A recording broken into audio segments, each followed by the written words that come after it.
फलटणच्या बाबतीमध्ये जेव्हा हा प्रकार सकाळी लवकर माझ्या निदर्शनाला आला, मी लगेचच जिल्हा पोलीस अधीक्षकांना आणि अतिरिक्त जिल्हा पोलीस अधीक्षकांना उचित सूचना दिलेल्या आहेत। ज्या महिला डॉक्टरांनी आत्महत्या केलेली आहे अशी माहिती पुढे येते की त्या महिला डॉक्टरांनी हातावरती त्यांना ज्यांनी त्रास दिला त्या व्यक्तींची नावं लिहिलेली आहेत आणि त्यांना काही त्रास पूर्वी काही लोकांनी दिला होता असं त्यांच्या नातेवाईकांच्या बोलण्यातून आलेलं आहे।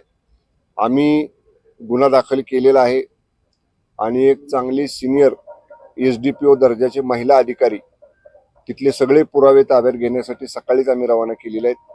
त्या महिला अधिकाऱ्यांनी त्यांचं कामही सुरू केलेलं आहे। बरेचसे पुरावे त्यांनी हस्तगत केलेले आहेत।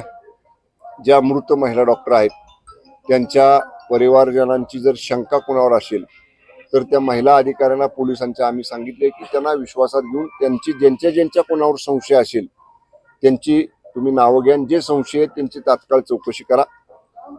जे आरोपींची प्रमुख नावं आली ते आरोपी मी तिथल्या अधिकाऱ्यांशी बोललो, ते फरार आहेत। 4 पोलीस पथकं पोलीस विभागाची आणि आमच्या LCBचं एक पथक अशी 5 पथकं त्या आरोपींच्या शोधासाठी सातारा पोलिसांची आपण रवाना केलेली आहेत।